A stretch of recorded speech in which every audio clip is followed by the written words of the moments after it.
किताब शहीद जसवंत सिंह खालड़ा सोच संघर्ष ते शहादत। लेखक सरदार अजमेर सिंह। भाग चौथा। आवाज भाई गुरजंट सिंह रूपोवाली। कामरेडी तो सिੱਖੀ ਵੱਲ ਮੋੜਾ। ਸਿੱਖ ਸੰਘਰਸ਼ ਦੀ ਉਠਾਣ। ਭਾਈ ਕੁਲਵੰਤ ਸਿੰਘ ਨਾਗੋ ਦੇ ਕਤਲ ਦੀ ਜਾਂਚ। ਸਰਕਾਰੀ ਜ਼ਬਰ ਦਾ ਵਿਰੋਧ। ਬ੍ਰਹਮਪੁਰਾ ਕਾਂਡ 1986। ਖਾਲੜੇ ਤੋਂ ਚੰਡੀਗੜ੍ਹ ਤੱਕ ਸਾਈਕਲ ਮਾਰਚ। CRP ਖਿਲਾਫ ਮੋਰਚਾ।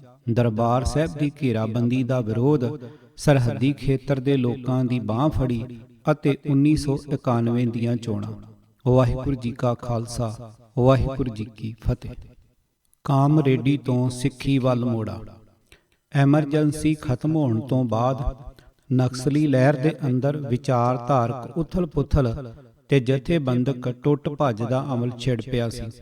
ਇੰਦਰਾ ਗਾਂਧੀ ਦੀ ਕਰੂਰ ਤਾਨਾਸ਼ਾਹੀ ਦਾ ਦੁਖਦਾਈ ਅਮਲ ਹਟਾਉਣ ਤੋਂ ਬਾਅਦ ਦੇਸ਼ ਅੰਦਰ ਜਮਹੂਰੀਅਤ ਦੀ ਬਹਾਲੀ ਬਾਰੇ ਪੁਰਜ਼ੋਰ ਉਮੀਦਾਂ ਤੇ ਰੀਝਾਂ ਪੈਦਾ ਹੋ ਗਈਆਂ ਸਨ। ਇਸ ਦੇ ਪ੍ਰਭਾਵ ਹੇਠ ਨਕਸਲੀ ਲਹਿਰ ਦੇ ਕਾਫੀ ਹਿੱਸਿਆਂ ਨੇ ਹਥਿਆਰਬੰਦ ਜੱਦੋ-ਜਹਿਦ ਦੇ ਰਾਹ ਤੋਂ ਤੌਬਾ ਕਰਦਿਆਂ ਹੋਇਆਂ ਪੁਰ-ਅਮਨ ਸੰਘਰਸ਼ ਦਾ ਰਾਹ ਚੁਣ ਲਿਆ ਸੀ। ਕਮਿਊਨਿਸਟ ਲਹਿਰ ਅੰਦਰ ਪੈਦਾ ਹੋਈ ਅਨਿਸ਼ਚਿਤਤਾ ਤੇ ਗੰਦਲ ਚੌਂਧ ਦਾ ਜਸਵੰਤ ਸਿੰਘ ਖਾਲੜਾ ਦੇ ਮਨ ਉੱਤੇ ਵੀ ਗਹਿਰਾ ਅਸਰ ਹੋਇਆ। ਉਸ ਨੇ ਕੌਮਾਂਤਰੀ ਕਮਿਊਨਿਸਟ ਲਹਿਰ ਦੇ ਸਮੁੱਚੇ ਅਮਲ ਦਾ ਪੜਚੋਲਵਾਂ ਮੁਲਾਂਕਣ ਕਰਦਿਆਂ ਹੋਇਆਂ ਮਾਰਕਸਵਾਦੀ ਵਿਚਾਰਧਾਰਾ ਦੀ ਬੁਨਿਆਦੀ ਮਰਜ਼ ਦੀ ਪਛਾਣ ਕਰ ਲਈ ਸੀ। ਉਹ ਇਸ ਨਿਸ਼ਚਿਤ ਨਿਰਣੇ ਤੇ ਅੱਪੜ ਗਿਆ ਸੀ ਕਿ ਰਾਜ ਤੇ ਸਮਾਜ ਦਾ ਕਮਿਊਨਿਸਟ ਮਾਡਲ ਵਿਅਕਤੀ ਦੀ ਆਜ਼ਾਦੀ ਤੇ ਆਨ ਸ਼ਾਨ ਦਾ ਜ਼ਾਮਨ ਨਹੀਂ ਬਣ ਸਕਦਾ। ਜਸਵੰਤ ਸਿੰਘ ਖਾਲੜਾ ਦੀਆਂ ਨਜ਼ਰਾਂ ਵਿੱਚ ਇਹਨਾਂ ਦੋਵਾਂ ਤੱਤਾਂ ਦਾ ਵੱਡਾ ਮੁੱਲ ਸੀ, ਜਿਸ ਕਰਕੇ ਉਸ ਦਾ ਕਮਿਊਨਿਸਟ ਵਿਚਾਰਧਾਰਾ ਤੋਂ ਭਰੋਸਾ ਉੱਠ ਗਿਆ ਸੀ। ਉਸ ਨੇ ਐਲਾਨੀਆ ਤੌਰ ਤੇ ਟਕਸਾਲੀ ਮਾਰਕਸਵਾਦ ਨੂੰ ਤਿਲਾਂਜਲੀ ਦੇ ਦਿੱਤੀ ਸੀ ਅਤੇ ਉਸ ਅੰਦਰ ਮਨੁੱਖੀ ਸਮਾਜ ਨੂੰ ਇਨਸਾਫ ਤੇ ਬਰਾਬਰੀ ਦੇ ਆਧਾਰ ਉੱਤੇ ਨਵੇਂ ਸਿਰਿਓਂ ਜਥੇਬੰਦ ਕਰਨ ਲਈ ਕਿਸੇ ਵੱਧ ਢੁਕਵੀਂ ਵਿਚਾਰਧਾਰਾ ਦੀ ਤਲਬ ਪੈਦਾ ਹੋ ਗਈ ਸੀ। ਇਸੇ ਹੀ ਸਮੇਂ ਦੌਰਾਨ ਜੰਮੂ ਕਸ਼ਮੀਰ ਦੇ ਇੱਕ ਨਕਸਲੀ ਧੜੇ ਨੇ ਜੰਮੂ ਦੇ ਸਾਂਭਾ ਕਸਬੇ ਦੇ ਉੱਘੇ ਨਕਸਲੀ ਆਗੂ ਰਾਮ ਪਿਆਰਾ ਸਰਾਫ ਦੀ ਸਿਧਾਂਤਕ ਰਹਿਨੁਮਾਈ ਹੇਠ ਮਾਰਕਸਵਾਦ ਪ੍ਰਤੀ ਪੜਚੋਲਵੀਂ ਦ੍ਰਿਸ਼ਟੀ ਅਪਣਾਉਂਦੇ ਹੋਏ ਕਿਸੇ ਬਦਲਵੇਂ ਉਦਾਰਵਾਦੀ ਵਿਚਾਰ ਪ੍ਰਬੰਧ ਦੀ ਤਲਾਸ਼ ਸ਼ੁਰੂ ਕਰ ਦਿੱਤੀ ਸੀ। ਵੱਖ-ਵੱਖ ਤਜਰਬੇ ਕਰਨ ਤੋਂ ਬਾਅਦ ਰਾਮ ਪਿਆਰਾ ਸਰਾਫ ਨੇ ਇੰਟਰਨੈਸ਼ਨਲ ਡੈਮੋਕ੍ਰੈਟਿਕ ਪਾਰਟੀ IDP ਨਾਂ ਦੀ ਜਥੇਬੰਦੀ ਬਣਾ ਕੇ ਜਨਤਕ ਸਰਗਰਮੀ ਆਰੰਭ ਕਰ ਦਿੱਤੀ ਸੀ। ਇਹ ਪਾਰਟੀ ਸੰਪੂਰਨ ਤੌਰ ਤੇ ਜਮਹੂਰੀਅਤ ਨੂੰ ਪ੍ਰਣਾਈ ਹੋਣ ਦਾ ਦਾਅਵਾ ਕਰਦੀ ਸੀ ਅਤੇ ਹਿੰਸਾ ਨੂੰ ਅਸੂਲੀ ਤੌਰ ਤੇ ਰੱਦ ਕਰਦੀ ਸੀ। ਜੰਮੂ ਕਸ਼ਮੀਰ ਅੰਦਰ ਤਾਂ ਇਸ ਪਾਰਟੀ ਨੂੰ ਬਹੁਤਾ ਉਤਸ਼ਾਹਪੂਰਨ ਹੁੰਗਾਰਾ ਨਾ ਮਿਲਿਆ, ਪਰ ਪੰਜਾਬ ਦੇ ਕੁਝ ਕੁ ਸਾਬਕਾ ਨਕਸਲੀਆਂ ਦੇ ਇਸ ਪਾਰਟੀ ਨਾਲ ਜੁੜ ਜਾਣ ਕਰਕੇ ਇਸ ਨੇ ਪੰਜਾਬ ਅੰਦਰ ਜਨਤਕ ਸਰਗਰਮੀਆਂ ਵਿੱਢ ਦਿੱਤੀਆਂ ਸਨ। ਜਸਵੰਤ ਸਿੰਘ ਖਾਲੜਾ ਨੂੰ ਦੂਸਰੇ ਸਾਰੇ ਨਕਸਲੀ ਗੁੱਟਾਂ ਦੀ ਤੁਲਨਾ ਵਿੱਚ ਇੰਟਰਨੈਸ਼ਨਲ ਡੈਮੋਕ੍ਰੈਟਿਕ ਪਾਰਟੀ ਦੀ ਸੋਚ ਵੱਧ ਸਹੀ ਜਾਪੀ। 80ਵੀਆਂ ਦੇ ਸ਼ੁਰੂ ਵਿੱਚ ਉਸ ਨੇ ਇਸ ਪਾਰਟੀ ਦੀਆਂ ਸਰਗਰਮੀਆਂ ਵਿੱਚ ਸ਼ਾਮਲ ਹੋਣਾ ਸ਼ੁਰੂ ਕਰ ਦਿੱਤਾ ਸੀ ਅਤੇ ਥੋੜੇ ਹੀ ਚਿਰ ਵਿੱਚ ਉਹ ਇਸ ਪਾਰਟੀ ਦੀ ਸੂਬਾ ਕਮੇਟੀ ਦਾ ਮੈਂਬਰ ਬਣ ਗਿਆ ਸੀ। ਸਿੱਖ ਸੰਘਰਸ਼ ਦੀ ਉਠਾਣ। ਇਸੇ ਦੌਰਾਨ 1978 ਦੀ ਵਿਸਾਖੀ ਮੌਕੇ ਪੰਜਾਬ ਦੇ ਰਾਜਸੀ ਮੰਚ ਉੱਤੇ ਇੱਕ ਅਣਕਿਆਸਿਆ ਵਿਸਫੋਟ ਹੋਇਆ। ਨਕਲੀ ਨਿਰੰਕਾਰੀਆਂ ਨੇ ਕੇਂਦਰੀ ਹਕੂਮਤ ਦੀ ਸ਼ਹਿ ਉੱਤੇ ਅੰਮ੍ਰਿਤਸਰ ਵਿਖੇ 13 ਸਿੱਖ ਸ਼ਰਧਾਲੂਆਂ ਨੂੰ ਗੋਲੀਆਂ ਮਾਰ ਕੇ ਸ਼ਹੀਦ ਕਰ ਦਿੱਤਾ ਸੀ। ਦਮਦਮੀ ਟਕਸਾਲ ਦੇ ਮੁਖੀ ਗਿਆਨੀ ਜਰਨੈਲ ਸਿੰਘ ਭਿੰਡਰਾਂਵਾਲਿਆਂ ਨੇ ਸਿੰਘਾਂ ਦੇ ਇਸ ਨਹੱਕੇ ਕਤਲੇਆਮ ਦੇ ਵਿਰੁੱਧ ਰੋਹ ਭਰਪੂਰ ਸੰਘਰਸ਼ ਆਰੰਭ ਦਿੱਤਾ ਸੀ। ਗਿਆਨੀ ਜਰਨੈਲ ਸਿੰਘ ਭਿੰਡਰਾਂਵਾਲਿਆਂ ਦੀ ਰਾਜਸੀ ਦ੍ਰਿਸ਼ ਉੱਤੇ ਆਮਦ ਨਾਲ ਰਾਜਸੀ ਵਾਤਾਵਰਣ ਵਿੱਚ ਤਰਥੱਲੀ ਮਚ ਗਈ ਸੀ। ਭਿੰਡਰਾਂਵਾਲਿਆਂ ਵੱਲੋਂ ਇਨਸਾਫ ਦੀ ਪ੍ਰਾਪਤੀ ਲਈ ਹਥਿਆਰਬੰਦ ਸੰਘਰਸ਼ ਦਾ ਹੋਕਾ ਦਿੱਤੇ ਜਾਣ ਸਦਕਾ ਧਰਮ ਲਈ ਸਿਰ ਦੇਣ ਦੀ ਗੌਰਵਸ਼ਾਲੀ ਸਿੱਖ ਰਵਾਇਤ ਮੁੜ ਜੀਵਤ ਹੋ ਉੱਠੀ ਸੀ।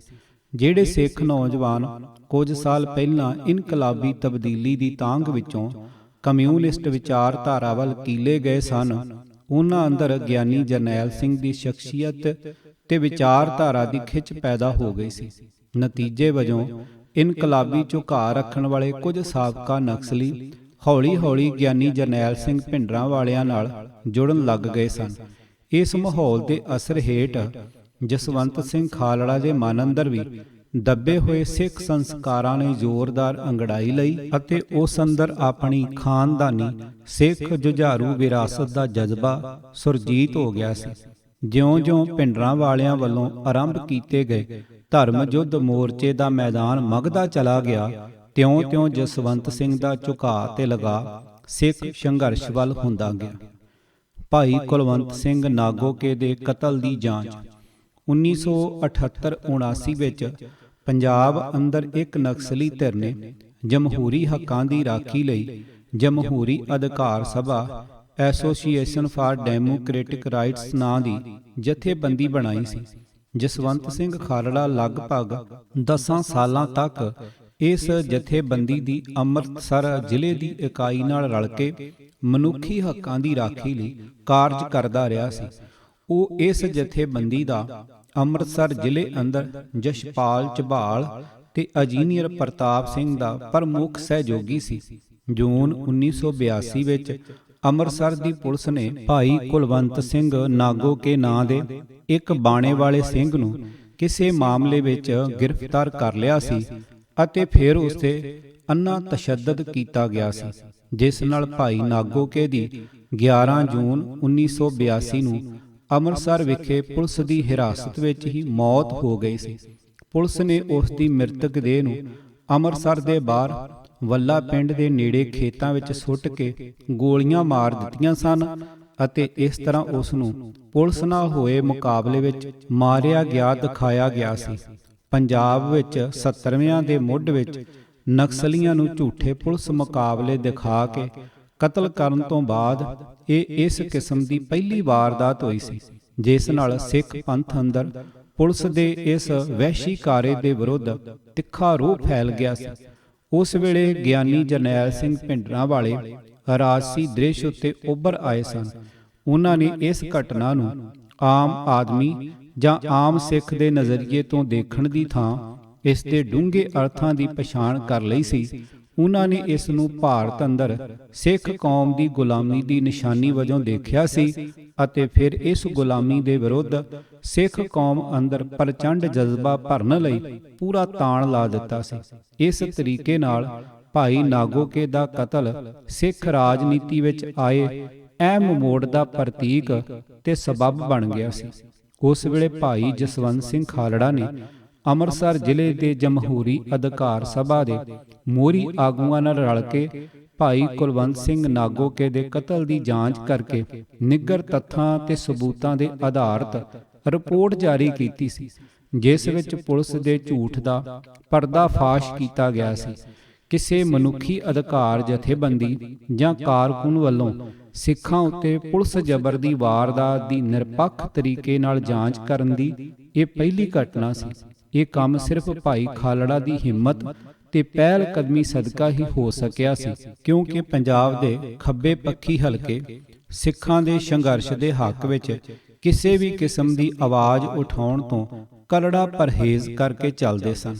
ਇਸੇ ਹੀ ਤਰ੍ਹਾਂ 1984 ਵਿੱਚ CRP ਨੇ ਅੰਮ੍ਰਿਤਸਰ ਵਿੱਚ ਪੈਪਸੂ ਰੋਡ ਟਰਾਂਸਪੋਰਟ ਕਾਰਪੋਰੇਸ਼ਨ ਦੇ ਇੱਕ ਕੰਡਕਟਰ ਨੂੰ ਸਿੱਖ ਵਿਰੋਧੀ ਤਵੱਸਬਾਂ ਵਿੱਚੋਂ ਕਿਸੇ ਮਾਮੂਲੀ ਜਿਹੀ ਗੱਲ ਤੋਂ ਗੋਲੀਆਂ ਮਾਰ ਕੇ ਕਤਲ ਕਰ ਦਿੱਤਾ ਸੀ। ਭਾਈ ਜਸਵੰਤ ਸਿੰਘ ਖਾਲੜਾ ਦੀ ਪਹਿਲ ਕਦਮੀ ਨਾਲ ਜਮਹੂਰੀ ਅਧਿਕਾਰ ਸਭਾ ਦੀ ਅੰਮ੍ਰਿਤਸਰ ਇਕਾਈ ਨੇ ਇਸ ਘਟਨਾ ਦੀ ਜਾਂਚ ਕਰਕੇ CRP ਨੂੰ ਦੋਸ਼ੀ ਗਰਦਾਨਿਆ ਸੀ। ਬਾਅਦ ਵਿੱਚ ਜਾ ਕੇ ਜਦੋਂ ਖੱਬੇ ਪੱਖੀਆਂ ਨੇ ਸਿੱਖ ਸੰਘਰਸ਼ ਦੇ ਅੰਨੇ ਵਿਰੋਧ ਚੋਂ ਜਾਬਰ ਹਕੂਮਤ ਦਾ ਨੰਗੇ ਰੂਪ ਵਿੱਚ ਪੱਖ ਪੂਰਨਾ ਸ਼ੁਰੂ ਕਰ ਦਿੱਤਾ ਸੀ, ਤਾਂ ਭਾਈ ਜਸਵੰਤ ਸਿੰਘ ਨੇ ਜਮਹੂਰੀ ਅਧਿਕਾਰ ਸਭਾ ਤੋਂ ਕਿਨਾਰਾ ਕਰ ਲਿਆ ਸੀ। ਰਵਾਇਤੀ ਕਮਿਊਨਿਸਟ ਪਾਰਟੀਆਂ CPI ਤੇ CPM ਦਾ ਸਿੱਖ ਸੰਘਰਸ਼ ਪ੍ਰਤੀ ਦੁਸ਼ਮਣਾਨਾ ਰਵੱਈਆ ਤਾਂ ਨੰਗੀ ਹਕੀਕਤ ਸੀ, ਪਰ ਰਵਾਇਤੀ ਨਕਸਲੀ ਗੁੱਟਾਂ ਦਾ ਸਿੱਖ ਸੰਘਰਸ਼ ਪ੍ਰਤੀ ਰਵੱਈਆ ਵੀ ਇਸ ਨਾਲੋਂ ਬਹੁਤਾ ਵੱਖਰਾ ਨਹੀਂ ਸੀ।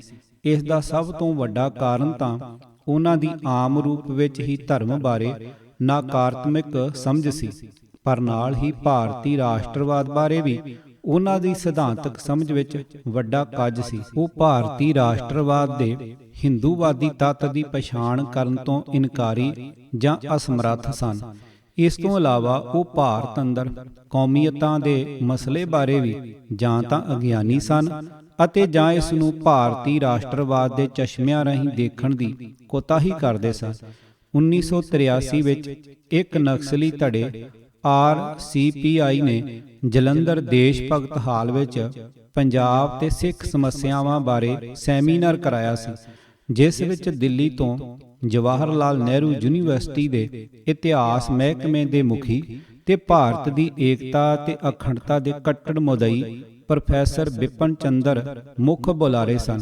ਉਸ ਸੈਮੀਨਾਰ ਅੰਦਰ IDP ਦੀ ਪੰਜਾਬ ਇਕਾਈ ਦੇ ਪ੍ਰਧਾਨ ਮਾਸਟਰ ਖੇਤਾ ਸਿੰਘ ਨੇ ਰਾਮ ਪਿਆਰਾ ਸਰਾਫ ਦਾ ਲਿਖਿਆ ਪਰਚਾ ਪੜ੍ਹਿਆ ਸੀ, ਜਿਸ ਵਿੱਚ ਪੰਜਾਬ ਮਸਲੇ ਨੂੰ ਨਰੋਲ ਆਰਥਿਕ ਦ੍ਰਿਸ਼ਟੀ ਤੋਂ ਦੇਖਣ ਦੀ ਬਜਾਏ ਸੱਭਿਆਚਾਰਕ ਪੱਖ ਨੂੰ ਪ੍ਰਮੁੱਖਤਾ ਦੇਣ ਦੀ ਵਜ਼ਾਹਤ ਕੀਤੀ ਗਈ ਸੀ।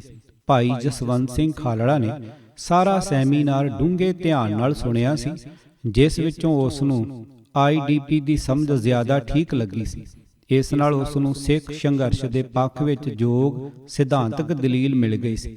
ਜੂਨ 1984 ਵਿੱਚ ਭਾਰਤੀ ਫੌਜ ਵੱਲੋਂ ਸ੍ਰੀ ਦਰਬਾਰ ਸਾਹਿਬ ਅੰਮ੍ਰਿਤਸਰ ਉੱਤੇ ਕੀਤੇ ਕਹਿਰਵਾਨ ਹਮਲੇ ਤੋਂ ਬਾਅਦ ਜਸਵੰਤ ਸਿੰਘ ਨੇ ਪੂਰੀ ਤਨਦੇਹੀ ਨਾਲ ਸਿੱਖ ਕੌਮ ਦੀ ਚੜ੍ਹਦੀ ਕਲਾ ਲਈ ਕੰਮ ਕਰਨਾ ਸ਼ੁਰੂ ਕਰ ਦਿੱਤਾ ਸੀ।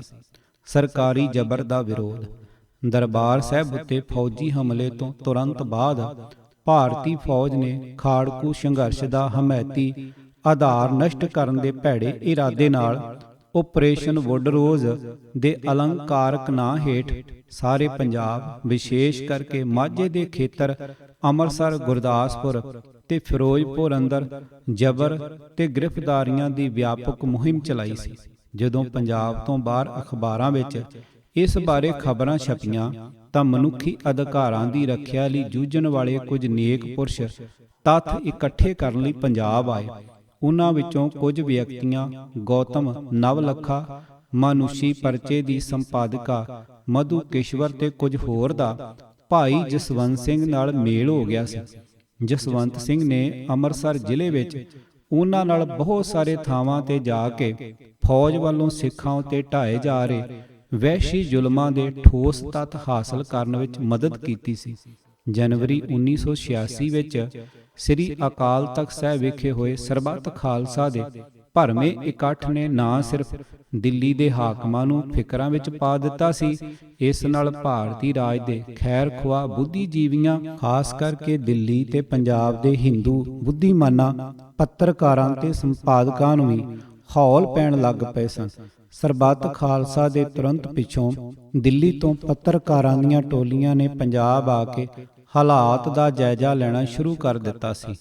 ਉਸ ਵੇਲੇ ਤੱਕ ਦਿੱਲੀ ਪੰਜਾਬ ਦੇ ਪੱਤਰਕਾਰ ਭਾਈਚਾਰੇ ਵਿੱਚ ਜਸਵੰਤ ਸਿੰਘ ਦੀ ਮਾਝਾ ਖੇਤਰ ਅੰਦਰ ਜ਼ਮੀਨੀ ਹਕੀਕਤ ਨਾਲ ਜੁੜੇ ਹੋਏ ਅਤੇ ਤੱਥਾਂ ਦੇ ਜਾਣਕਾਰ ਵਿਅਕਤੀ ਵਜੋਂ ਪਛਾਣ ਬਣ ਗਈ ਸੀ, ਜਿਸ ਕਰਕੇ ਜ਼ਿਆਦਾਤਰ ਪੱਤਰਕਾਰ ਹਕੀਕੀ ਜਾਣਕਾਰੀ ਹਾਸਲ ਕਰਨ ਲਈ ਉਸ ਤੱਕ ਪਹੁੰਚ ਕਰਦੇ ਸਨ।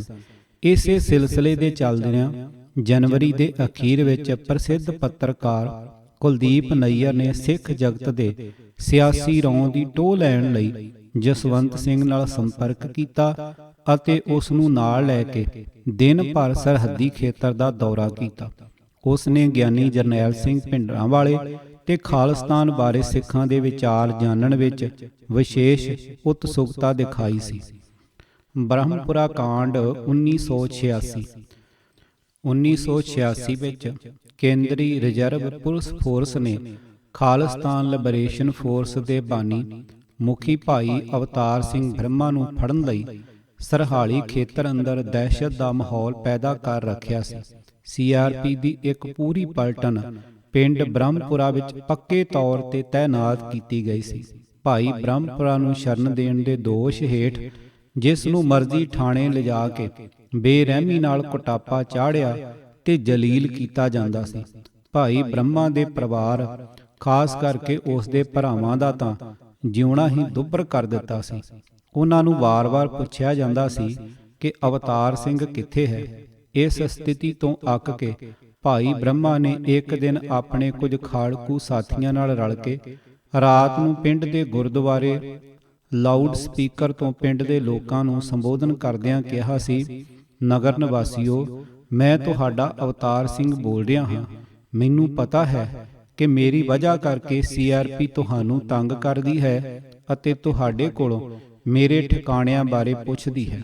ਮੈਂ CRP ਨੂੰ ਚੁਣੌਤੀ ਦਿੰਦਾ ਹਾਂ ਕਿ ਜੇਕਰ ਤੁਹਾਡੇ ਵਿੱਚ ਹਿੰਮਤ ਹੈ ਤਾਂ ਆਓ ਅਵਤਾਰ ਸਿੰਘ ਬ੍ਰਹਮਾ ਨੂੰ ਫੜ ਲਓ।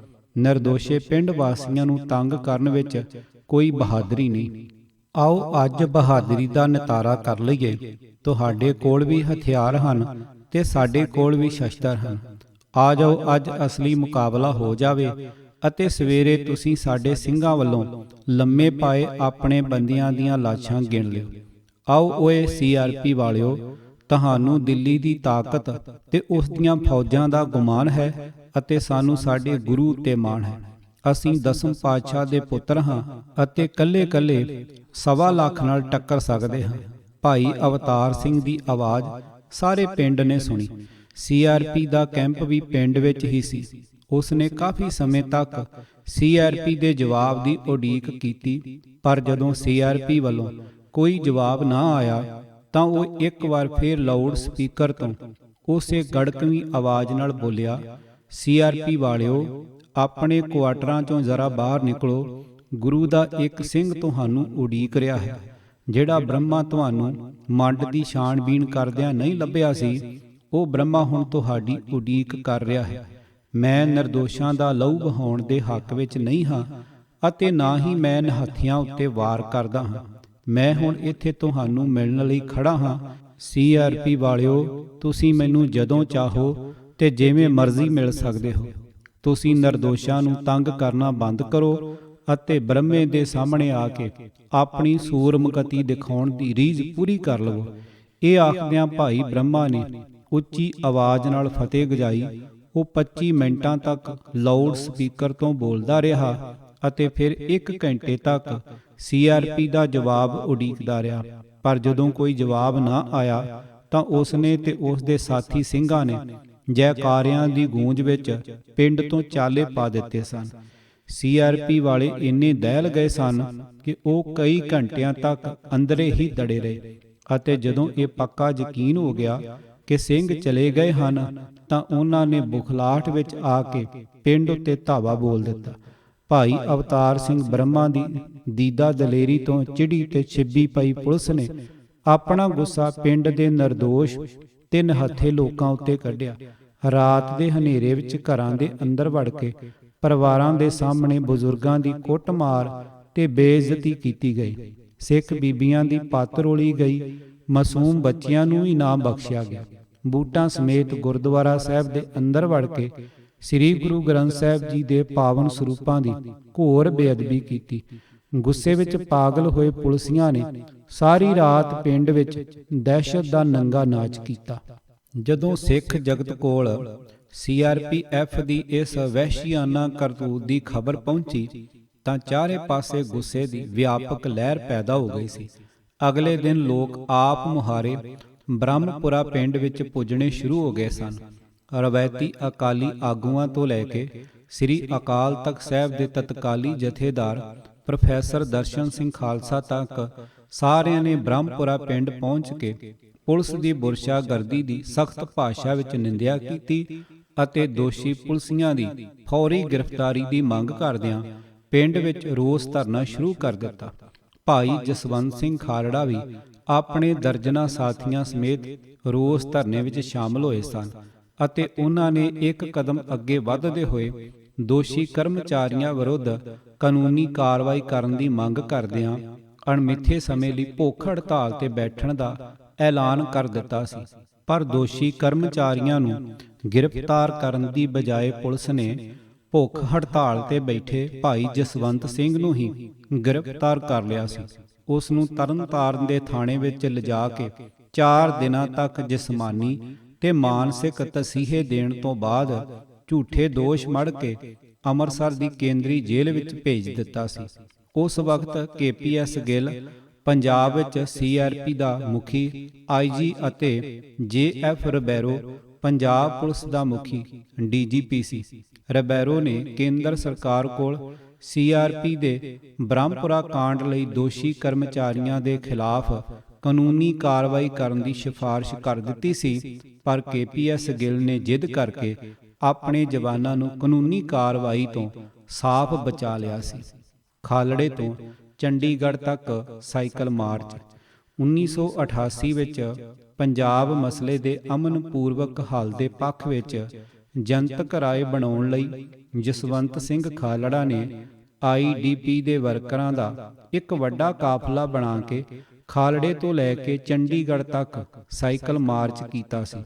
ਬੈਨਰਾਂ ਤੇ ਝੰਡਿਆਂ ਨਾਲ ਸਜਾਇਆ ਗਿਆ ਇਹ ਮਾਰਚ ਖਾਲੜਾ ਤੋਂ ਚੱਲ ਕੇ ਭਿੱਖੀਵਿੰਡ, ਪੱਟੀ, ਤਰਨਤਾਰਨ, ਗੋਇੰਦਵਾਲ ਸਾਹਿਬ, ਕਪੂਰਥਲਾ, ਜਲੰਧਰ, ਨਵਾਂ ਸ਼ਹਿਰ ਤੇ ਰੋਪੜ ਹੁੰਦਾ ਹੋਇਆ ਚੰਡੀਗੜ੍ਹ ਜਾ ਕੇ ਸਮਾਪਤ ਹੋਇਆ ਸੀ।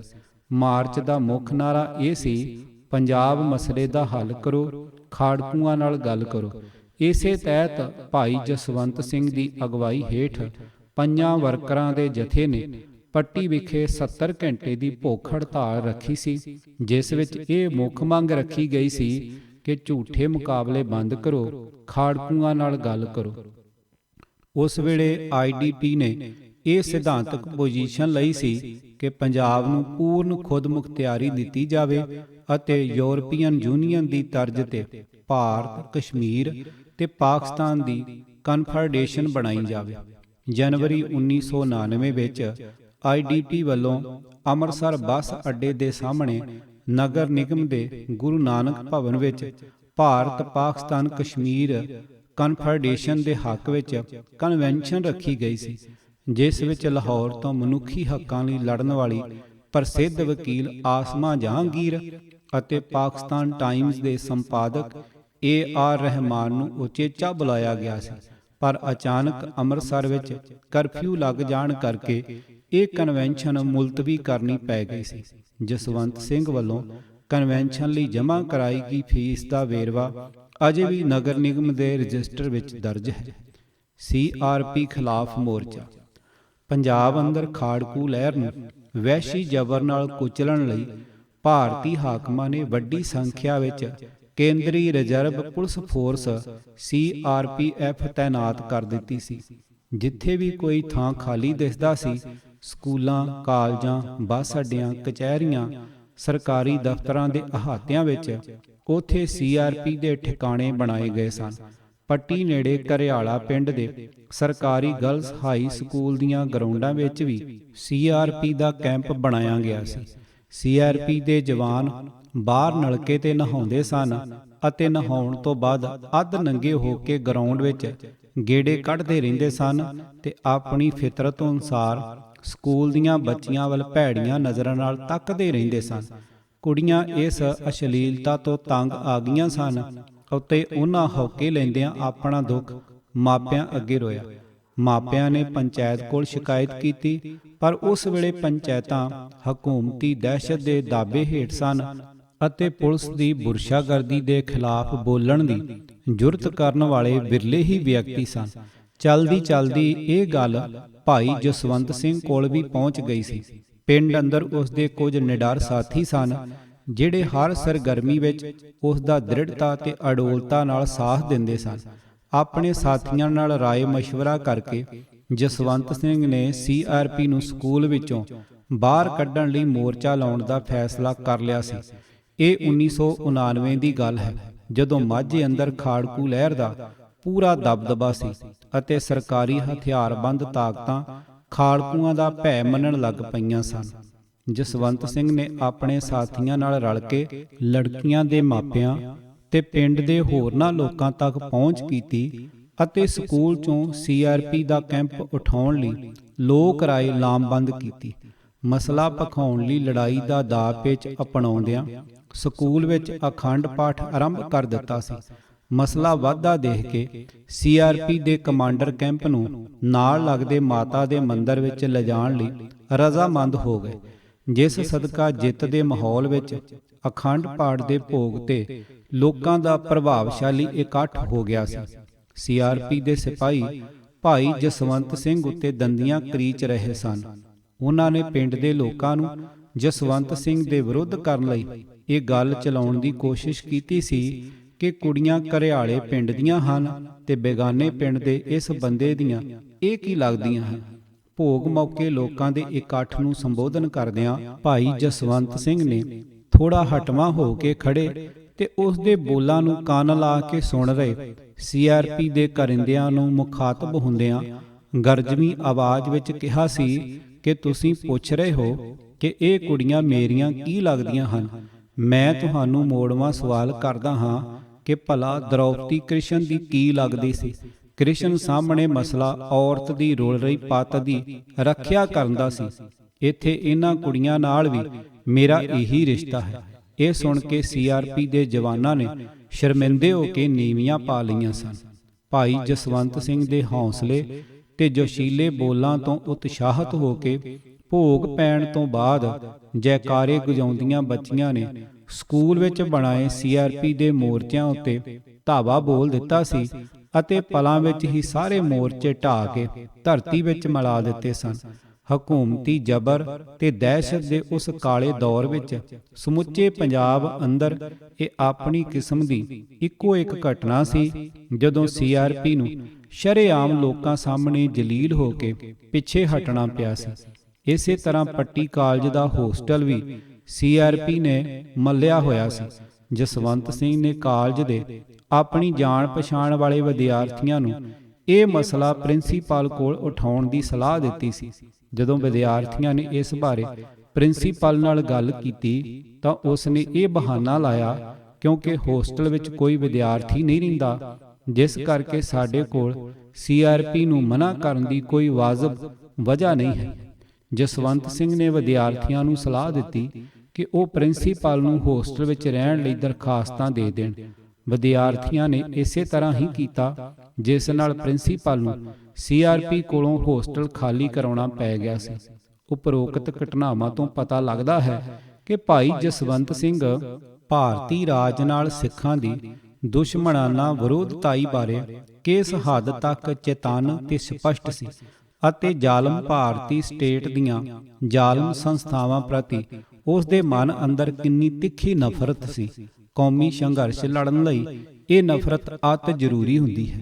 ਭਾਈ ਜਸਵੰਤ ਸਿੰਘ ਨੇ ਆਪਣੇ ਸਿਧਾਂਤਕ ਲੇਖਾਂ ਵਿੱਚ ਸਿੱਖ ਕੌਮ ਦੀ ਭਾਰਤੀ ਕੌਮ ਨਾਲ ਵਿਰੋਧਤਾਈ ਦੇ ਖਾਸੇ ਨੂੰ ਸਮਝਣ ਅਤੇ ਇਸ ਬਾਰੇ ਰਤੀ ਭਰ ਵੀ ਅਵੇਸਲੇ ਨਾ ਹੋਣ ਉੱਤੇ ਵਾਰ-ਵਾਰ ਜ਼ੋਰ ਦਿੱਤਾ ਹੈ। ਦਰਬਾਰ ਸਾਹਿਬ ਦੀ ਘੇਰਾਬੰਦੀ ਦਾ ਵਿਰੋਧ। ਮਈ 1988 ਵਿੱਚ ਜਦੋਂ ਭਾਰਤੀ ਹਕੂਮਤ ਨੇ ਦਰਬਾਰ ਸਾਹਿਬ ਉੱਤੇ ਦੂਜੀ ਵਾਰ ਹਮਲਾ ਕੀਤਾ, ਜਿਹਨੂੰ ਆਪਰੇਸ਼ਨ ਬਲੈਕ ਥੰਡਰ ਦਾ ਨਾਮ ਦਿੱਤਾ ਗਿਆ ਸੀ, ਤਾਂ ਭਾਈ ਜਸਵੰਤ ਸਿੰਘ ਨੇ ਆਪਣੇ ਸਾਥੀਆਂ ਨਾਲ ਰਲ ਕੇ ਇਸ ਦਾ ਸ਼ਾਂਤਮਈ ਤਰੀਕੇ ਨਾਲ ਵਿਰੋਧ ਕੀਤਾ ਸੀ ਅਤੇ ਭਾਰਤ ਸਰਕਾਰ ਕੋਲੋਂ ਮੰਗ ਕੀਤੀ ਸੀ ਕਿ ਸਾਡੇ ਪਵਿੱਤਰ ਧਰਮ ਸਥਾਨ ਉੱਤੇ ਗੋਲੀਬਾਰੀ ਕਰਨ ਦਾ ਦੁਬਾਰਾ ਹਿਮਾਕਤ ਨਾ ਕੀਤੀ ਜਾਵੇ। ਉਸ ਵੇਲੇ ਫਿਰ ਉਸ ਨੂੰ ਗ੍ਰਿਫਤਾਰ ਕਰਕੇ ਲੁਧਿਆਣੇ ਦੀ ਕੇਂਦਰੀ ਜੇਲ੍ਹ ਵਿੱਚ ਭੇਜ ਦਿੱਤਾ ਗਿਆ ਸੀ। ਉਸ ਵੇਲੇ ਪੰਜਾਬ ਅੰਦਰ ਪੁਲਿਸ ਨੇ ਚੱਪੇ-ਚੱਪੇ ਉੱਤੇ ਤਸੀਹਾ ਕੇਂਦਰ, ਜਿਨ੍ਹਾਂ ਨੂੰ ਬੁੱਚੜਖਾਨੇ ਕਹਿਣਾ ਵੱਧਯੋਗ ਹੋਵੇਗਾ, ਖੋਲ੍ਹ ਰੱਖੇ ਸਨ, ਜਿੱਥੇ ਸੈਂਕੜੇ ਸਿੱਖ ਨੌਜਵਾਨਾਂ ਨੂੰ ਗੈਰ ਕਾਨੂੰਨੀ ਤੌਰ ਤੇ ਰੱਖ ਕੇ ਅਣਮਨੁੱਖੀ ਤਸੀਹੇ ਦਿੱਤੇ ਜਾਂਦੇ ਸਨ।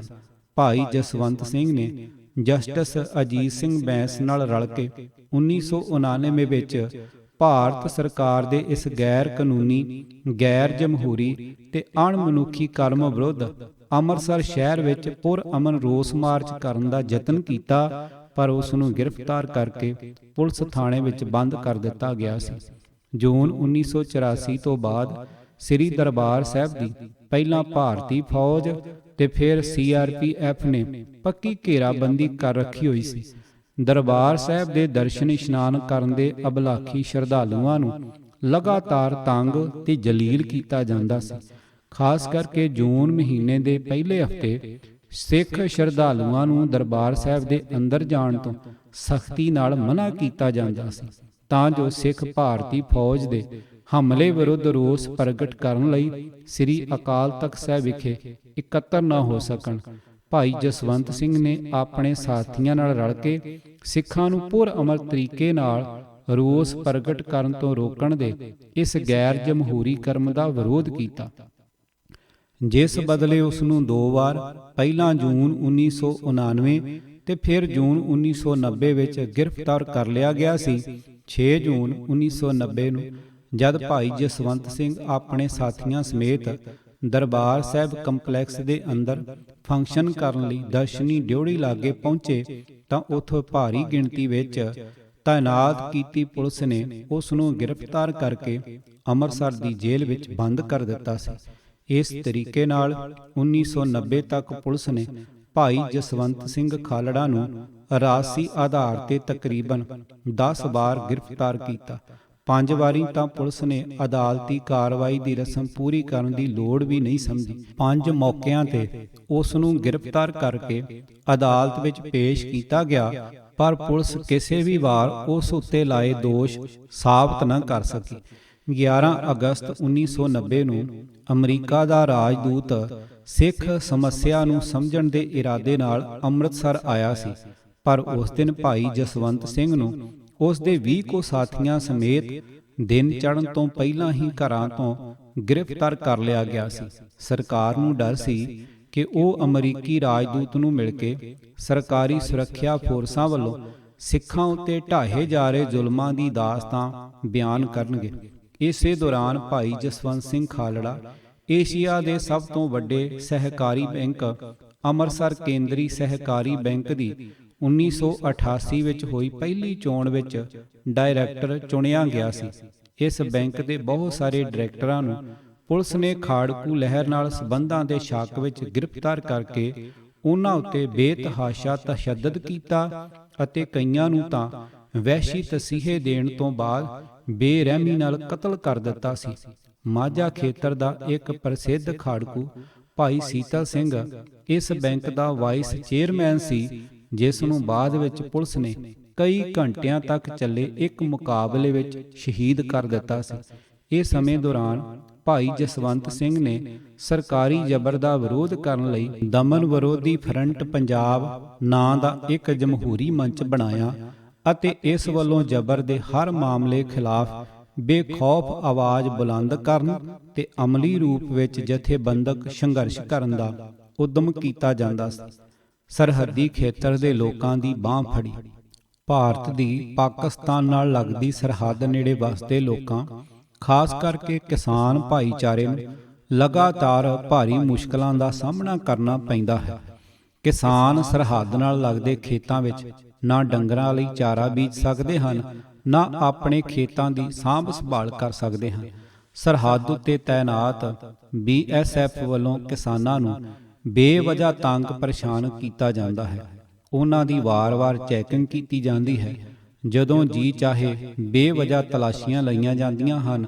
ਔਰਤਾਂ ਨੂੰ ਵੀ ਨਹੀਂ ਬਖਸ਼ਿਆ ਜਾਂਦਾ।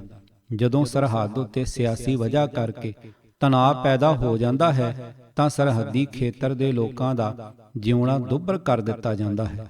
1990 ਦੇ ਆਰੰਭ ਵਿੱਚ ਸਿੱਖ ਖਾੜਕੂ ਸੰਘਰਸ਼ ਦੇ ਮੱਦੇਨਜ਼ਰ ਭਾਰਤ ਸਰਕਾਰ ਨੇ ਮਾਝਾ ਖੇਤਰ ਅੰਦਰ ਪਾਕਿਸਤਾਨ ਨਾਲ ਲੱਗਦੀ ਸਰਹੱਦ ਉੱਤੇ ਕੰਡਿਆਲੀ ਤਾਰ ਲਾਉਣ ਦਾ ਪ੍ਰੋਜੈਕਟ ਆਰੰਭ ਕੀਤਾ ਸੀ, ਜਿਹਦੇ ਬਹਾਨੇ ਸਰਹੱਦ ਨੇੜੇ ਰਹਿੰਦੇ ਕਿਸਾਨਾਂ ਦਾ ਆਪਣੇ ਖੇਤਾਂ ਵਿੱਚ ਆਉਣ ਜਾਣ ਡੱਕ ਦਿੱਤਾ ਜਾਂ ਬੇਹੱਦ ਘਟਾ ਦਿੱਤਾ ਗਿਆ ਸੀ। ਭਾਰਤੀ ਹਾਕਮਾਂ ਨੇ ਸਿੱਖ ਸੰਘਰਸ਼ ਦੀ ਆੜ ਵਿੱਚ ਪਾਕਿਸਤਾਨ ਨਾਲ ਸਿਆਸੀ ਤੇ ਸੈਨਿਕ ਤਣਾਅ ਪੈਦਾ ਕਰਕੇ ਸਰਹੱਦੀ ਖੇਤਰ ਵਿੱਚ ਮਾਰਸ਼ਲ ਲਾਅ ਵਰਗੇ ਹਾਲਾਤ ਪੈਦਾ ਕਰ ਦਿੱਤੇ ਸਨ। ਉਸ ਹਾਲਤ ਵਿੱਚ ਭਾਈ ਜਸਵੰਤ ਸਿੰਘ ਖਾਲੜਾ ਸਰਹੱਦੀ ਖੇਤਰ ਦੇ ਲੋਕਾਂ ਦੇ ਦਿਲਾਂ ਦੀ ਆਵਾਜ਼ ਬਣ ਕੇ ਮੈਦਾਨ ਵਿੱਚ ਨਿਤਰਿਆ ਸੀ। ਉਸ ਦੀ ਪਹਿਲ ਕਦਮੀ ਨਾਲ IDP ਨੇ ਕਿਸਾਨਾਂ ਨਾਲ ਕੀਤੇ ਜਾ ਰਹੇ ਧੱਕਿਆਂ ਵਿਰੁੱਧ ਸੰਘਰਸ਼ ਕਰਨ ਦਾ ਬੀੜਾ ਚੁੱਕਿਆ ਸੀ। ਇਸ ਮੰਤਵ ਲਈ ਉਚੇਚੇ ਤੌਰ ਤੇ ਹਿੰਦ ਪਾਕਿਸਤਾਨ ਬਾਰਡਰ ਕਮੇਟੀ ਬਣਾਈ ਗਈ ਸੀ, ਜਿਸ ਵੱਲੋਂ ਜਸਵੰਤ ਸਿੰਘ ਦਾ ਲਿਖਿਆ ਇੱਕ ਹੱਥ ਪਰਚਾ ਵੱਡੀ ਗਿਣਤੀ ਵਿੱਚ ਛਾਪਿਆ ਤੇ ਸਰਹੱਦੀ ਖੇਤਰ ਦੇ ਲੋਕਾਂ ਵਿੱਚ ਵਿਆਪਕ ਪੱਧਰ ਤੇ ਵੰਡਿਆ ਗਿਆ ਸੀ। ਇਸ ਪਰਚੇ ਵਿੱਚ ਜਿੱਥੇ ਲੋਕਾਂ ਨੂੰ ਦਰਪੇਸ਼ ਮੁਸ਼ਕਲਾਂ ਦੇ ਅੰਸ਼ਕ ਹੱਲ ਲਈ ਕੁਝ ਫੌਰੀ ਮੰਗਾਂ ਉਭਾਰੀਆਂ ਗਈਆਂ ਸਨ, ਅਤੇ ਉਹਨਾਂ ਦੀ ਪੂਰਤੀ ਲਈ ਲੋਕਾਂ ਨੂੰ ਸੰਘਰਸ਼ ਕਰਨ ਲਈ ਪ੍ਰੇਰਿਆ ਗਿਆ ਸੀ। ਉੱਥੇ ਨਾਲ ਹੀ ਵਾਰ-ਵਾਰ ਪੇਸ਼ ਆਉਂਦੀ ਇਸ ਸਮੱਸਿਆ ਦਾ ਇਤਿਹਾਸਕ ਪਿਛੋਕੜ ਤੇ ਮੂਲ ਕਾਰਨ ਦੱਸੇ ਗਏ ਸਨ। ਹੱਥ ਪਰਚੇ ਵਿੱਚ ਲਿਖਿਆ ਗਿਆ ਸੀ, 1947 ਵਿੱਚ ਅੰਗਰੇਜ਼ ਹੁਕਮਰਾਨਾਂ ਤੇ ਕਾਂਗਰਸ ਪਾਰਟੀ ਵੱਲੋਂ ਹਿੰਦੁਸਤਾਨ ਦੀ ਧਰਤੀ ਉੱਪਰ ਖਿੱਚੀ ਫਿਰਕੂ ਲਕੀਰ ਨੇ ਜਿੱਥੇ ਲੱਖਾਂ ਘਰ ਬਰਬਾਦ ਕੀਤੇ, ਪੀੜ੍ਹੀਆਂ ਤੋਂ ਇਕੱਠੇ ਰਹਿ ਰਹੇ ਲੋਕਾਂ ਨੂੰ ਇੱਕ ਦੂਜੇ ਦੇ ਗਲ ਲਾਉਣ ਲਈ ਉਕਸਾਇਆ, ਉੱਥੇ ਹਜ਼ਾਰਾਂ ਪਿੰਡਾਂ ਦੇ ਸਰਹਾਣੇ ਇੱਕ ਡਾਇਣ ਰੂਪੀ ਸਰਹੱਦ ਖੜੀ ਕਰ ਦਿੱਤੀ, ਜਿਸ ਦਾ ਮਨੁੱਖਤਾ ਨੇ ਕਦੇ ਸੁਪਨਾ ਵੀ ਨਹੀਂ ਲਿਆ ਸੀ। ਇਸ ਹੱਦ ਨੇ ਦੋਹਾਂ ਪਾਸਿਆਂ ਦੇ ਪਿੰਡਾਂ ਦੇ ਲੋਕਾਂ ਦੀ ਜ਼ਿੰਦਗੀ ਬਰਬਾਦ ਕਰਕੇ ਰੱਖ ਦਿੱਤੀ। 1965 ਤੇ 1971 ਦੀਆਂ ਜੰਗਾਂ ਨੇ ਦੋਹਾਂ ਪਾਸਿਆਂ ਦੇ ਲੋਕਾਂ ਦੀ ਜੋ ਬਰਬਾਦੀ ਕੀਤੀ, ਉਹ ਅਜੇ ਤੱਕ ਭੁੱਲੀ ਨਹੀਂ ਸੀ ਕਿ 1984 ਤੋਂ ਇਹ ਸਰਹੱਦ ਫਿਰ ਸਾਡੀ ਕਿਸਮਤ ਤੇ ਨਾਗਵਾਲ ਮਾਰੀ ਬੈਠੀ ਹੈ। ਸਰਹੱਦ ਉੱਪਰ ਸਰਕਾਰ 5 ਸਾਲਾਂ ਤੋਂ ਕਰਫਿਊ ਲਾਈ ਬੈਠੀ ਹੈ। ਰਾਤ ਦਾ ਕਰਫਿਊ ਸਰਕਾਰ ਲਾ ਰਹੀ ਹੈ, ਜਦੋਂ ਕਿ ਦਿਨ ਦਾ ਕਰਫਿਊ BSF ਨੇ ਲਾਇਆ ਹੋਇਆ ਹੈ। ਸਰਕਾਰ ਨੇ 500 ਮੀਟਰ ਤੇ ਸਾਡਾ ਦਾਖਲਾ ਰੋਕਿਆ ਹੋਇਆ ਹੈ, ਪਰ BSF ਨੇ 2 ਕਿਲੋਮੀਟਰ ਤੇ ਸਾਨੂੰ ਰੋਕ ਰੱਖਿਆ ਹੈ। ਸਾਨੂੰ ਮਾਲ ਡੰਗਰ ਲਈ ਚਾਰਾ ਬੀਜਣ ਤੋਂ ਮਨਾਹੀ ਹੈ, ਸਵੇਰੇ ਤੇ ਸ਼ਾਮ ਨੂੰ ਕੰਮ ਕਰਨ ਤੋਂ ਮਨਾਹੀ ਹੈ। ਸਾਡੀਆਂ ਜ਼ਮੀਨਾਂ ਤੇ ਨਜਾਇਜ਼ ਕਬਜ਼ੇ ਕਰਕੇ ਤਾਰਾਂ ਲਾਈਆਂ ਗਈਆਂ ਹਨ। ਘੁਸਪੈਠੀਆਂ ਦੇ ਨਾਂ ਤੇ ਅਨੇਕਾਂ ਬੰਦੇ ਕਤਲ ਕਰਕੇ ਐਸੀ ਦਹਿਸ਼ਤ ਸਾਡੇ ਖੇਤਾਂ ਵਿੱਚ ਪਾ ਦਿੱਤੀ ਹੈ ਕਿ ਸਾਨੂੰ ਇਹਨਾਂ ਲਾਸ਼ਾਂ ਦੀ ਕੜੀ ਵਿੱਚ ਆਪਣਾ ਵੀ ਨੰਬਰ ਆਉਣ ਤੋਂ ਡਰ ਆਉਂਦਾ ਹੈ। ਇਹ ਸਭ ਕੁਝ ਪੰਜਾਬ ਸਮੱਸਿਆ ਦੇ ਨਾਂ ਤੇ ਕੀਤਾ ਜਾ ਰਿਹਾ ਹੈ, ਜਿਸ ਦਾ ਨੇੜ ਭਵਿੱਖ ਵਿੱਚ ਕੋਈ ਹੱਲ ਨਜ਼ਰ ਨਹੀਂ ਆ ਰਿਹਾ, ਕਿਉਂਕਿ ਇਹ ਸਮੱਸਿਆ ਭਾਰਤੀ ਰਾਜ ਦੇ ਬੁਨਿਆਦੀ ਨੁਕਸਾਂ ਚੋਂ ਪੈਦਾ ਹੋਈ ਹੈ ਅਤੇ ਭਾਰਤ ਰਾਜ ਅੰਦਰ ਘੱਟ ਗਿਣਤੀ ਭਾਈਚਾਰਿਆਂ ਸਿੱਖ ਮੁਸਲਿਮ ਨਾਲ ਵਧੀਕੀਆਂ ਦਾ ਸਿੱਟਾ ਹੈ। ਅੱਜ ਵੀ ਹਕੂਮਤ ਇਹਨਾਂ ਨੁਕਸਾਂ ਨੂੰ ਦੂਰ ਕਰਨ ਦੀ ਥਾਂ ਇਸ ਸਮੱਸਿਆ ਨੂੰ ਅਮਨ ਕਾਨੂੰਨ ਦੀ ਸਮੱਸਿਆ ਜਾਂ ਪਾਕਿਸਤਾਨੀ ਦਖਲ ਦੀ ਸਮੱਸਿਆ ਕਹਿ ਰਹੀ ਹੈ, ਜਿਸ ਕਾਰਨ ਸੰਭਾਵਨਾ ਹੈ ਕਿ ਆਉਣ ਵਾਲੇ ਸਮੇਂ ਵਿੱਚ ਸਾਡੇ ਤੇ ਧੱਕੇ ਹੋਰ ਹੋਣਗੇ। ਸੋ ਸਾਨੂੰ ਆਉਣ ਵਾਲੇ ਖਤਰੇ ਦਾ ਵੀ ਧਿਆਨ ਰੱਖਣਾ ਚਾਹੀਦਾ ਹੈ ਅਤੇ ਹੁਣ ਤੱਕ ਜੋ ਧੱਕਾ ਹੋਇਆ ਹੈ ਉਸ ਬਾਰੇ ਆਪਣਾ ਹੱਕ ਲੈਣ ਲਈ ਮੈਦਾਨ ਵਿੱਚ ਨਿੱਤਰਨਾ ਚਾਹੀਦਾ ਹੈ।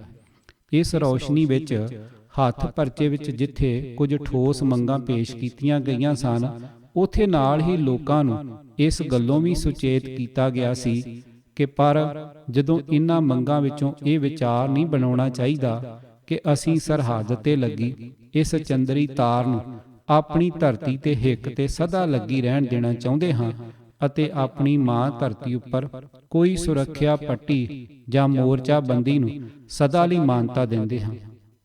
IDP ਸਮਝਦੀ ਹੈ ਕਿ ਪੰਜਾਬ ਤੇ ਕਸ਼ਮੀਰ ਸਮੱਸਿਆ ਸਰਹੱਦੋਂ ਪਾਰ ਦੀ ਸਮੱਸਿਆ ਨਹੀਂ, ਸਗੋਂ ਸਰਹੱਦੋਂ ਉਰਾਰ ਦੀ ਸਮੱਸਿਆ ਹੈ। ਸਿੱਖ ਤੇ ਮੁਸਲਮ ਘੱਟ ਗਿਣਤੀ ਦੇ ਖਾੜਕੂਆਂ ਨਾਲ ਬੈਠ ਕੇ ਸੁਲ੍ਹਾ ਸਫਾਈ ਨਾਲ ਇਸ ਦਾ ਹੱਲ ਕੀਤਾ ਜਾ ਸਕਦਾ ਹੈ। ਯੂਰਪ ਵਿੱਚ ਲੱਗੀ 40 ਸਾਲ ਪੁਰਾਣੀ ਕੰਡਿਆਲੀ ਤਾਰ ਕਰੋੜਾਂ ਰੁਪਏ ਖਰਚ ਕੇ ਸਰਕਾਰਾਂ ਅੱਜ ਪੁੱਟ ਰਹੀਆਂ ਹਨ, ਪਰ ਭਾਰਤ ਸਰਕਾਰ ਕਰੋੜਾਂ ਰੁਪਏ ਖਰਚ ਕੇ ਉਹੋ ਜਿਹੀ ਤਾਰ ਲਗਾ ਰਹੀ ਹੈ।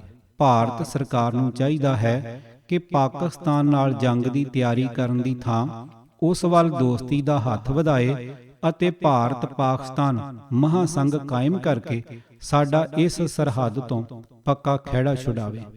ਸਰਹੱਦੀ ਖੇਤਰ ਦੇ ਲੋਕਾਂ ਦੀਆਂ ਫੌਰੀ ਮੁਸ਼ਕਲਾਂ ਦੇ ਹੱਲ ਲਈ ਸਰਕਾਰ ਉੱਤੇ ਦਬਾਅ ਪਾਉਣ ਲਈ ਹਿੰਦ ਪਾਕਿਸਤਾਨ ਬਾਰਡਰ ਕਮੇਟੀ ਵੱਲੋਂ ਠੋਸ ਕਦਮ ਪੁੱਟਦਿਆਂ ਸੰਘਰਸ਼ ਦੇ ਪਹਿਲੇ ਪੜਾਅ ਵਜੋਂ 2 ਫਰਵਰੀ 1990 ਨੂੰ ਖਾਲੜਾ ਵਿਖੇ 50 ਘੰਟੇ ਦੀ ਸਮੂਹਕ ਭੁੱਖ ਹੜਤਾਲ ਰੱਖੀ ਗਈ ਸੀ।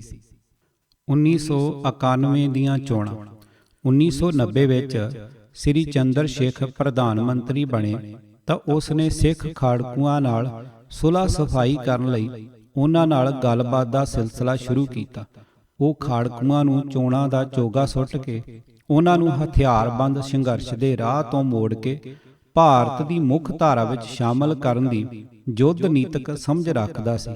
ਇਸੇ ਰਣਨੀਤੀ ਤੇ ਚੱਲਦਿਆਂ ਉਸਨੇ ਕੁਝ ਗਰਮ ਖਿਆਲੀ ਸਮਝੇ ਜਾਂਦੇ ਸਿੱਖ ਆਗੂਆਂ ਨਾਲ ਗੱਲਬਾਤ ਕਰਨ ਉਪਰੰਤ ਪੰਜਾਬ ਵਿਧਾਨ ਸਭਾ ਦੀਆਂ ਚੋਣਾਂ 22 ਜੂਨ 1991 ਨੂੰ ਕਰਾਉਣ ਦਾ ਐਲਾਨ ਕਰ ਦਿੱਤਾ ਸੀ। ਜਿਸ ਨਾਲ ਖਾੜਕੂ ਸਫਾਂ ਦੇ ਅੰਦਰ ਕੜਮਾਸ ਜਿਹਾ ਪੈਦਾ ਹੋ ਗਿਆ ਸੀ। ਖਾੜਕੂ ਲਹਿਰ ਦਾ ਇੱਕ ਵਰਗ ਚੋਣਾਂ ਜਿੱਤਣ ਦੀ ਪੱਕੀ ਉਮੀਦ ਲਾਈ ਬੈਠਾ ਸੀ ਅਤੇ ਉਹਨਾਂ ਅੰਦਰ ਰਾਜਸੀ ਸੱਤਾ ਹਾਸਲ ਕਰਨ ਦੀ ਲਾਲਸਾ ਖੁੱਲ੍ਹ ਕੇ ਸਾਹਮਣੇ ਆ ਗਈ ਸੀ।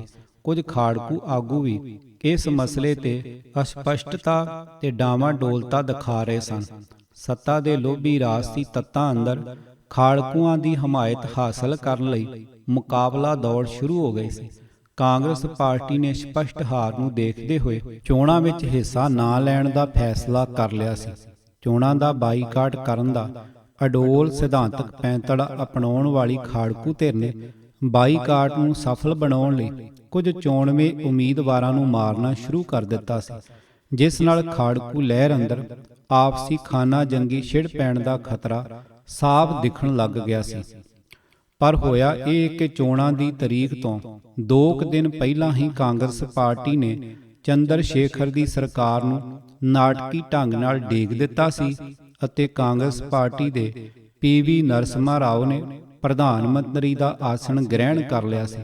ਉਸ ਨੇ ਪ੍ਰਧਾਨ ਮੰਤਰੀ ਦੇ ਅਹੁਦੇ ਦਾ ਹਲਫ ਲੈਂਦਿਆਂ ਹੀ ਪਹਿਲਾ ਫੈਸਲਾ ਇਹ ਕੀਤਾ ਕਿ ਪੰਜਾਬ ਵਿਧਾਨ ਸਭਾ ਦੀਆਂ ਚੋਣਾਂ ਮੁਲਤਵੀ ਕਰ ਦਿੱਤੀਆਂ ਸਨ।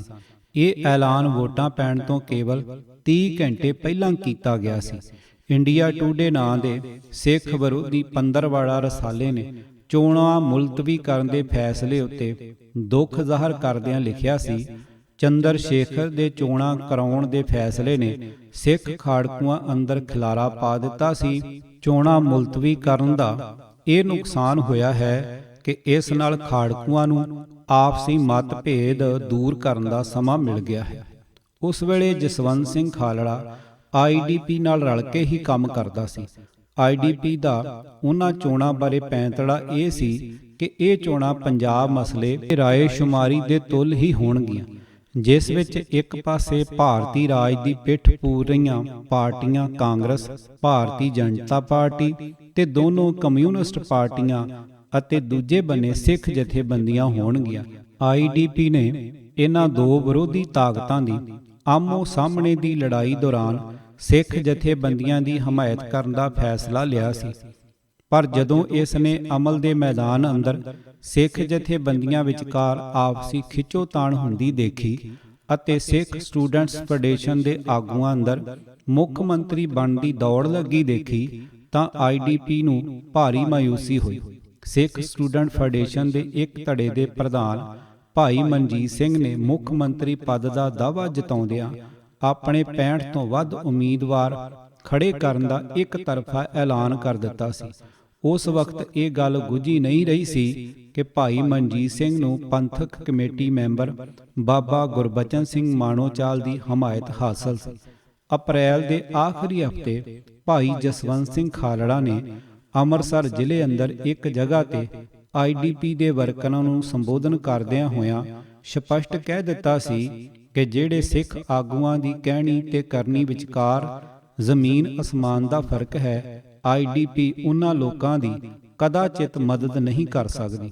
ਭਾਈ ਜਸਵੰਤ ਸਿੰਘ ਖਾਲੜਾ ਨੇ ਸਰਦਾਰ ਸਿਮਰਨਜੀਤ ਸਿੰਘ ਮਾਨ ਨੂੰ ਇਹ ਸਪਸ਼ਟ ਕਰਨ ਦੀ ਉਚੇਚੀ ਅਪੀਲ ਕੀਤੀ ਸੀ ਕਿ ਕੀ ਉਹ ਭਾਰਤੀ ਸੰਵਿਧਾਨ ਪ੍ਰਤੀ ਵਫਾਦਾਰੀ ਦੀ ਸਹੁੰ ਖਾ ਕੇ ਚੋਣ ਲੜਨ ਤੋਂ ਬਾਅਦ ਅਸੈਂਬਲੀ ਵਿੱਚ ਵੀ ਭਾਰਤੀ ਸੰਵਿਧਾਨ ਦੇ ਅਨੁਸਾਰੀ ਹੋ ਕੇ ਹੀ ਚੱਲਣਗੇ। ਜੇਕਰ ਉਹਨਾਂ ਦੇ ਭਾਰਤੀ ਸੰਵਿਧਾਨ ਨਾਲ ਵਖਰੇਵੇਂ ਹਨ ਤਾਂ ਉਹ ਆਪਣੇ ਚੋਣ ਮੈਨੀਫੈਸਟੋ ਵਿੱਚ ਇਹ ਸਪਸ਼ਟ ਕਰਨ ਕਿ ਉਹ ਕਿਹੋ ਜਿਹਾ ਸੰਵਿਧਾਨ ਪਸੰਦ ਕਰਨਗੇ। ਇਸ ਦੇ ਨਾਲ ਹੀ ਭਾਈ ਜਸਵੰਤ ਸਿੰਘ ਨੇ ਖਾੜਕੂ ਜਥੇਬੰਦੀਆਂ ਨੂੰ ਵੀ ਅਪੀਲ ਕੀਤੀ ਸੀ ਕਿ ਚੋਣ ਪ੍ਰਕਿਰਿਆ ਵਿੱਚ ਉਹ ਖੁਦ ਦਖਲ ਦੇਣ ਅਤੇ ਜੋ ਵੀ ਸਿਆਸੀ ਨਿਸ਼ਾਨਾ ਮਿਥਣ ਉਸ ਨੂੰ ਸਪਸ਼ਟ ਰੂਪ ਵਿੱਚ ਲੋਕਾਂ ਵਿੱਚ ਲੈ ਕੇ ਆਉਣ।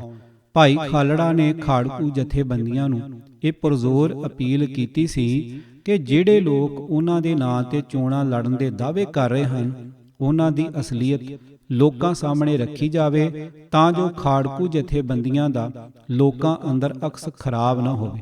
ਭਾਈ ਖਾਲੜਾ ਦੀ ਇਸ ਬੇਬਾਕ ਪੋਜੀਸ਼ਨ ਨਾਲ ਸੱਤਾ ਹਾਸਲ ਕਰਨ ਲਈ ਤਰਲੋ ਮੱਛੀ ਹੋ ਰਹੇ ਅਤੇ ਖਾੜਕੂ ਧਿਰਾਂ ਦੇ ਨੁਮਾਇੰਦੇ ਬਣ ਕੇ ਪੇਸ਼ ਹੋ ਰਹੇ ਕੁਝ ਉਮੀਦਵਾਰਾਂ ਨੂੰ ਡਾਢੀ ਤਕਲੀਫ ਹੋਈ ਸੀ। ਇਸ ਮੌਕੇ ਜੇਲ੍ਹਾਂ ਵਿੱਚੋਂ ਬਾਹਰ ਆਏ ਕੁਝ ਵਿਅਕਤੀ ਲੋਕਾਂ ਮੂਹਰੇ ਆਪਣੀ ਕੁਰਬਾਨੀ ਦਾ ਵਾਸਤਾ ਪਾ ਕੇ ਵੋਟਾਂ ਮੰਗ ਰਹੇ ਸਨ।